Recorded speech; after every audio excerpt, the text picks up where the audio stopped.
En el marco del Día del Libro, cuéntenos, ¿cómo ha logrado construir una producción tan amplia y al mismo tiempo mantener un estilo claro y accesible para los lectores?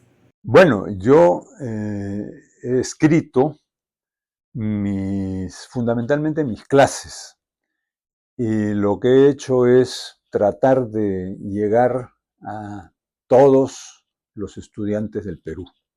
Eso lo he logrado con el Fondo Editorial de la Católica, que ha empujado los libros prácticamente a todo sitio, y he hecho un esfuerzo porque puedan ser entendibles para estudiantes de los primeros ciclos de Derecho.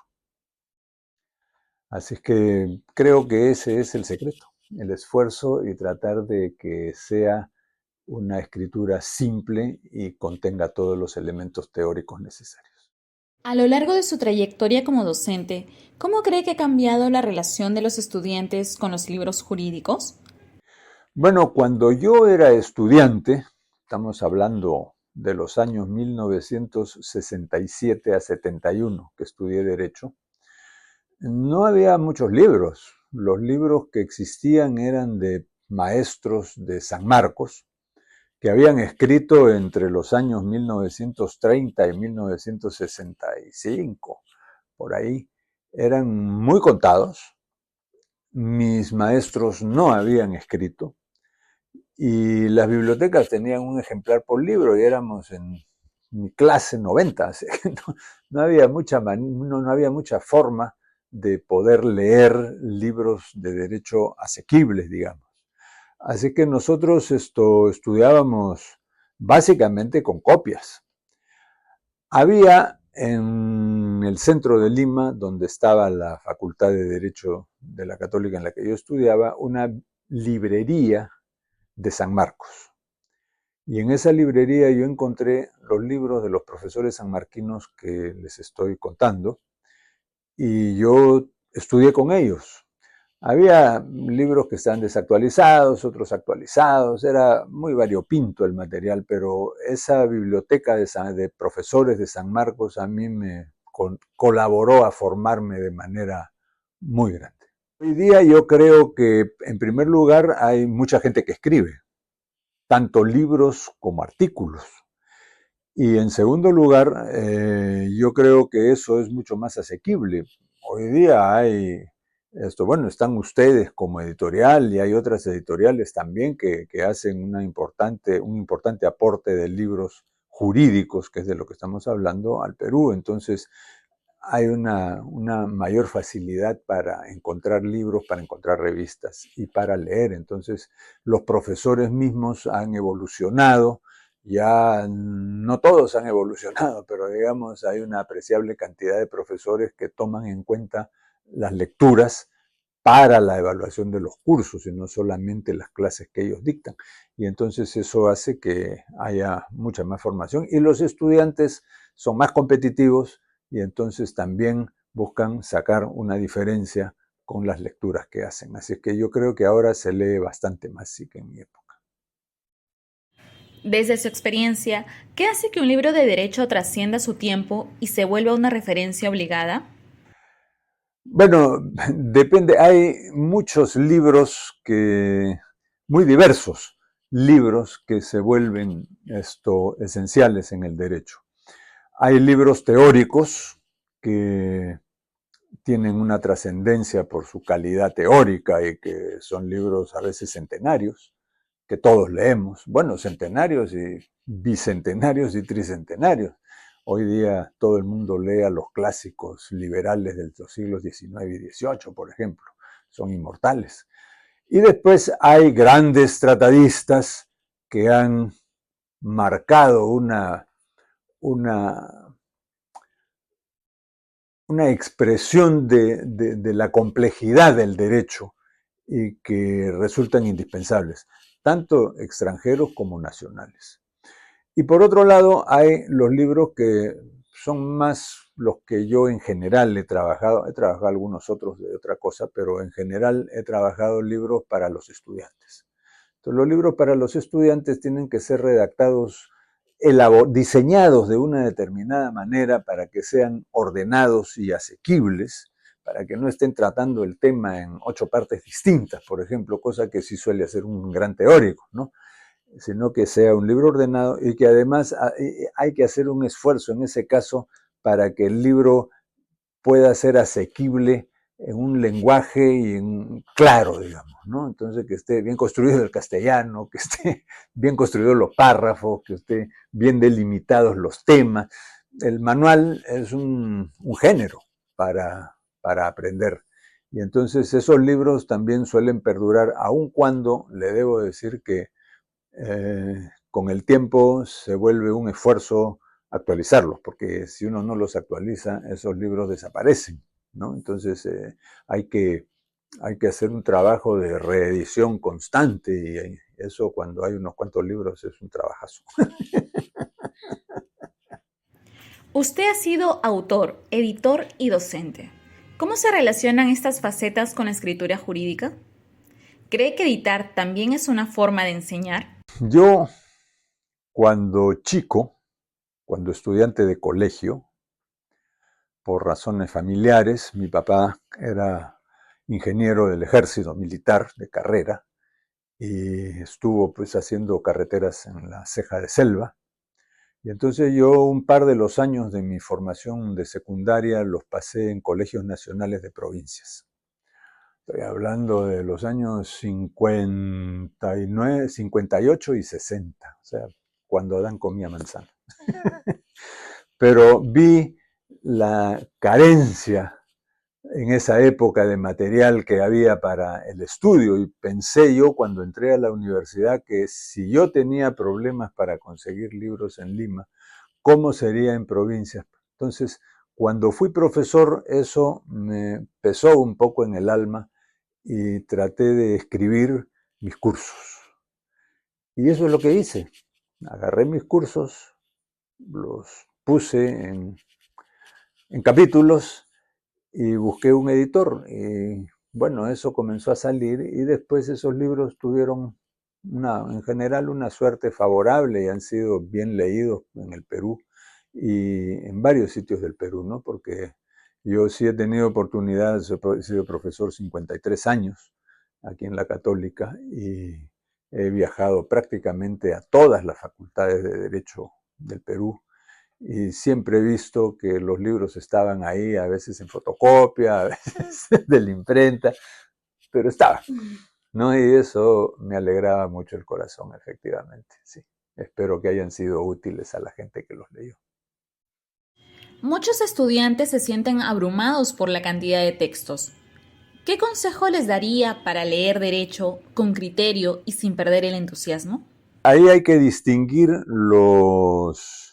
las lecturas que les dan sus profesores como lecturas obligatorias de las lecturas que ellos decidan elegir para su propia formación. En materia de esto último, de lo que la persona desea elegir, yo creo que hay que tener un trabajo cuidadoso de selección. Hoy día hay mucho material a disposición y no todo el material tiene igual calidad y uno no puede leer todo, ¿no? Es materialmente imposible porque no hay horas. Entonces hay que seleccionar mucho, hay que preguntar a los que saben, hay que preguntar a los profesores, a los colegas y en función, yo también hago eso, yo pregunto a mis colegas, oye, ¿qué libro has leído sobre este tema? Y me dicen, no, este es el central. Y lo busco, ¿no? Porque no se puede leer todo, es imposible. Ahora, eso es criterio de selección y calidad. Y especialización también, porque ya no se puede saber todo el derecho. Entonces, hay que seleccionar las cosas que uno quiere saber. Y las otras más generales con libros más generales, por supuesto. Ahora, en materia de los materiales que se dan a leer obligatoriamente en los cursos, no hay que hablarles tanto a los alumnos como a los profesores, porque los profesores debemos saber que hay un tope que los alumnos pueden leer. Y ese tope anda en el orden de las 30 páginas semanales por curso.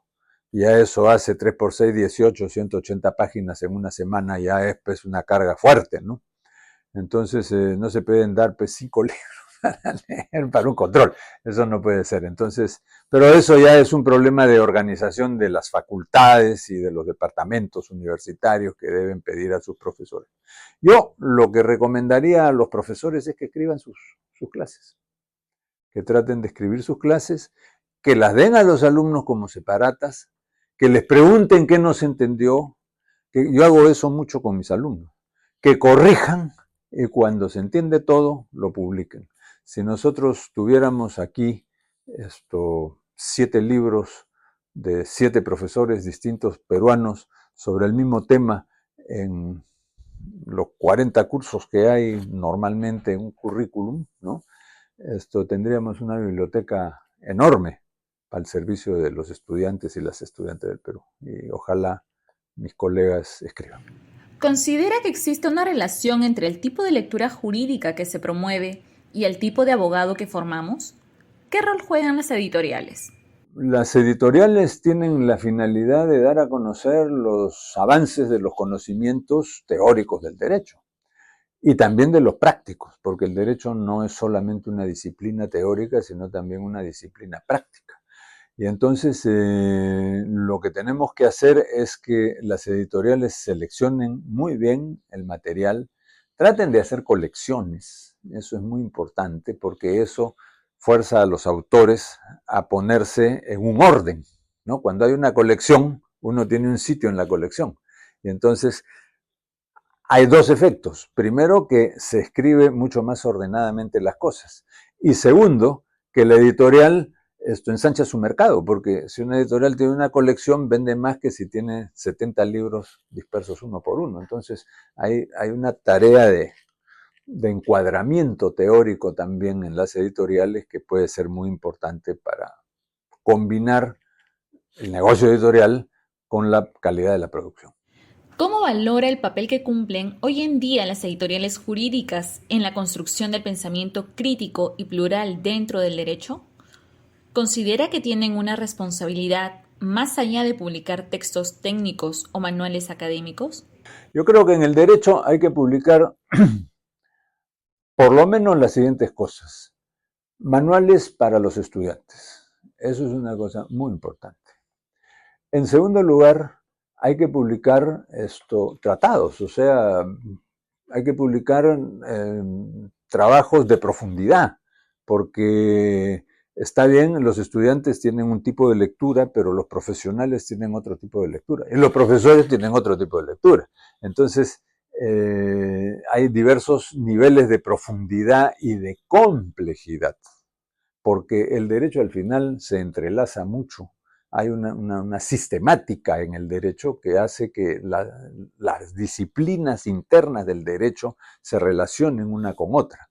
Y entonces el que estudia o quien estudia el derecho a profundidad ya tiene que tener libros profundos que analizan esas cosas abstractamente.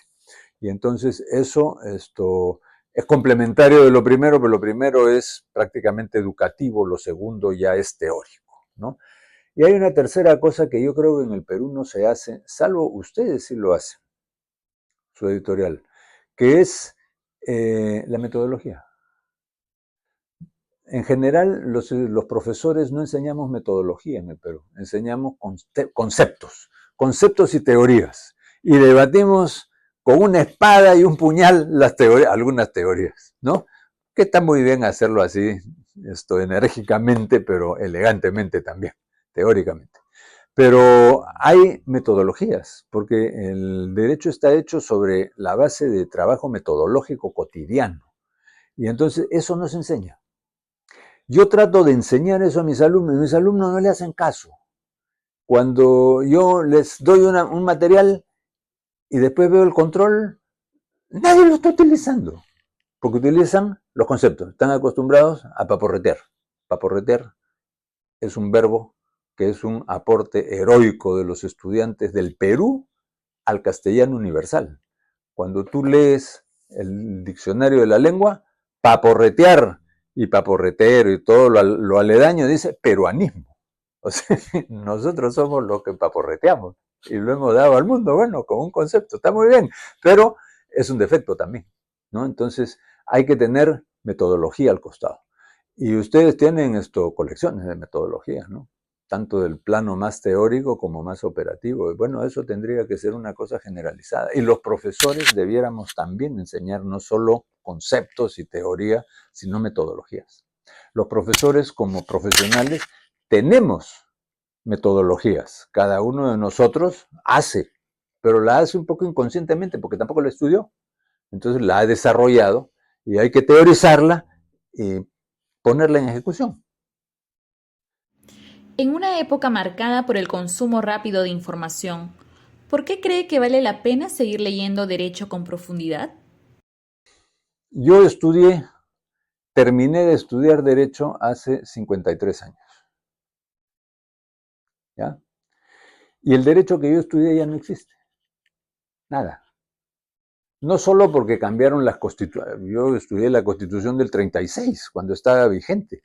Y han pasado dos, la del 78 y la del 93. Pero no es solo que cambiaron las constituciones.